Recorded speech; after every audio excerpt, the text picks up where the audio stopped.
everyone, Chris from Invesrep here. Hope you guys are having an awesome day. All right, today it'll start to show. This is one of the blackheaders we produced last year. Absolute puppy dog tame.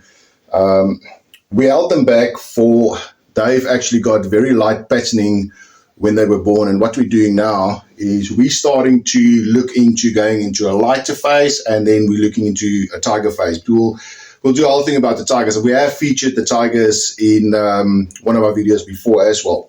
But the reason I've got this little fella out is, one trademark about them is it's one of the very few snakes in the world that it's actually immune to the most venomous snake's venom in the world, the inland taipan. The reason why, because they're cannibalistic. So this guy is quite busy. What I'm going to do, I'm just going to put him back in his enclosure, let him be, and we'll talk about today's topic, which is cohabitation. A lot of people ask, can I cohabit my snakes? Let's go through the pros of cohabiting snakes. Number one, you're going to be saving space. You're going to be saving on resources, electricity. You're going to be cleaning half the water bowls, all of that.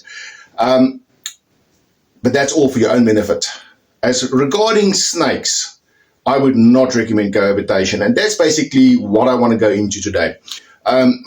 One of the biggest issues that does cohabitation creates is it creates a competitive environment for the snake. In nature, snakes are solitary by nature. They don't wake up in the mornings or in the evenings and say, well, let's go find a mate to play with. They're solitary animals by nature. So by cohabitating them, you are actually not doing them a favor. I know a lot of guys are going to disagree with me. Unfortunately, I'm just telling you what Mother Nature intended for these species to be, and that's solitary creatures. The only time snakes are together is in mating season, and that's only a brief time out of the entire year, maybe a week or two at the most. In the wild, even just a couple of days, if that.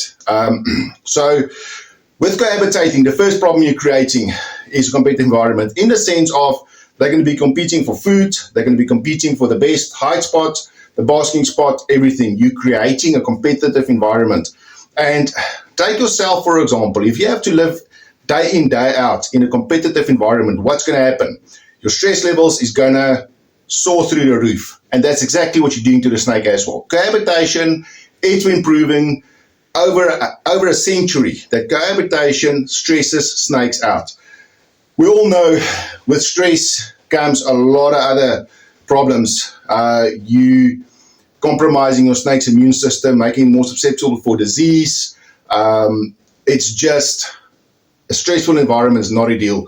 Take yourself. Would you prefer a stressful environment or calm environment? So if the snake had to say, he would obviously say, I don't want a stressful environment, but by cohabitating that, you are creating it. It might not be visual at first.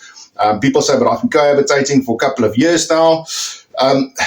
You're not probably picking it up, but you are stressing out your snakes and you're creating a competitive environment. And one of the things I've meant is stress and disease. So let's say something goes wrong in the enclosure and one of your snakes get a respiratory infection. For those of you that know, respiratory infection is infectious. And the problem is now you're spreading a disease that could have been contained with one enclosure per snake. Now you've basically created a toxic environment for a healthy snake by stressing them out or doing something wrong in the enclosure. One got respiratory infection and off you go onto the second snake. The same goes with ticks and mites. If you can monitor and control enclosure for enclosure, 100%, but keeping snakes together, you're making two snakes susceptible for disease, parasite, a whole lot of other health issues by keeping them together. So if you separate them, you can control it and you can treat the problem, which is where it started, the one, the respiratory infection or the one, the mite. You could have treated that snake and this one would have been perfectly fine. But now you've created an environment where both are now in that diseased environment. So that's the one thing. The other thing is monitoring. Which one shed? Which one left the poop in the cage? how do you know which one did what? So you're creating an environment where you can't actually control and monitor your snakes. And that is pretty important to monitor snakes. Some breeders, I also do it with my snakes, is I'll do decent feedings, and then I'll actually monitor defecation. And now I've got 2 snakes. Which one is it? Which one left me a surprise in the cage? So you can't. I wouldn't recommend that, because you can't monitor the situation. And the more control that you've got over a situation, the better it is. And you've got to take responsibility for that. And then one thing I've noticed with cohabitation, for me, it's an important factor. I'm a breeder. My biggest reward at the end of the day is when a snake goes full circle and you breed them out, you raise the hatchlings, and you do it consecutively for a couple of years. Take yourself, for example. When you met your partner, your husband, your wife, your girlfriend, whatever you wanna call it, and days you've got to be careful. But think about that first month you met. It looked like a rabbit farm. The romance was alive, everything, and then it becomes work after a while. Let's be honest, guys. Some of you are probably sitting there saying, like, no, BS. Let's be honest. That honeymoon phase.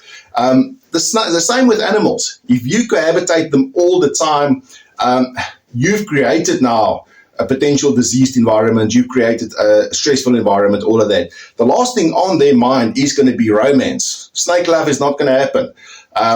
But if you do it the right way, and one of the things about breeding, especially your pythons and boas, we prefer, and we have discussed this in the past, we prefer to do temperature cycles on the males and feeding cycles on the females.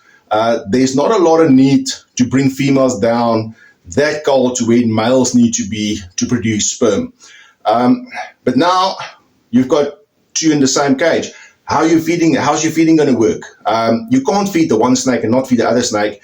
You're actually creating an environment where they can actually eat each other. I've seen non-cannibalistic snakes, for example, corn snakes and copperheads, first-hand experience, where the one ate, the other one ate the other one. Okay, not in my collection. Other people, they didn't want to listen.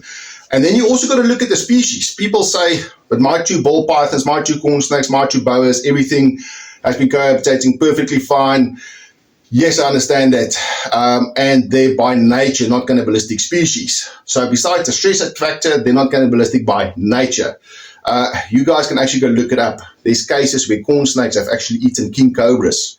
I only found that out recently, and I was astonished. So there's nothing like an absolutely zero cannibalistic snake. A snake can be cannibalistic if the feeding response exceeds the normal everyday mindset that the snake is in. I don't have the fancy word for that. And then some species is from the word go, a big no-no. Aspadites, Woma pythons and blackheadeds. Like I said, these guys are immune to taipan venom. Do you think they're going to stand back for another snake? Any species? No, it's not. He's going to eat it. King snakes. King snakes are notorious cannibalistic snakes. And then we're also creating a huge factor with cohabitation. I say, well, I'm not going to listen to Chris. I'm going to do my own thing. I'm going to cohabitate them. Once you've got, let's say you've got a 1 meter snake or 1.2 meter snake, and you throw in a 20, 30 meter snake, you've just created a food item. You're not cohabitating them.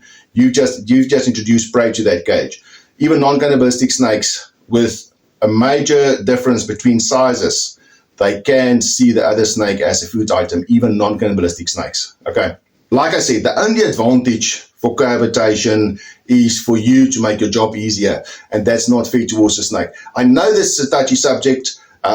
You guys are more than welcome to leave your comments and input in the comment section below. But I think anyone that's been in the industry long enough will agree with me. There's a reason that massive breeders and massive scale keepers keep their snakes individually. We do the same. Every single snake has got their own enclosure, their own tub system that we keep them in for that reason, because cohabitation does not work. We can't monitor our snakes. At the end of the day, we're doing injustice to ourselves. We're also doing injustice to our clients because we can't give them an accurate track record of that snake. Which one shed? How many times have it shed? How many times have it pooped? So it's just a difficult situation. So this has been coming quite a while now, and I've been getting this request more and more and more. Can I cohabit my snakes? The question is no. But like I always say, I've been keeping snakes for 37 years. What do I know? There's a lot of things I'm still learning every single day. Like I said, the corn snake eating king cobra, you guys can Google it. I'm actually going to try and see if I can get that link, and I'm going to post it in the comments for you. We're very tame, placid, non-cannibalistic snakes turned cannibalistic and turned the king cobra. Obviously, I presume it was a live feeding. We'll do a whole different section on live feeding, especially in South Africa. I think the corn snake was introduced for the king as food, and the corn snake turned the table and he just said, not today, chubby, and it's my turn. So guys, this is my input on cohabitation, and I've given you the reasons why I think it's a bad idea. If you don't agree with me, if it works for you, I'm never going to tell you what to do. This is just my recommendation and what I've seen works over the years. All right, guys, that's it for today. Remember to like and subscribe our channel, and any input, please leave it in the comments down below. All right, guys, have a great day. Cheers.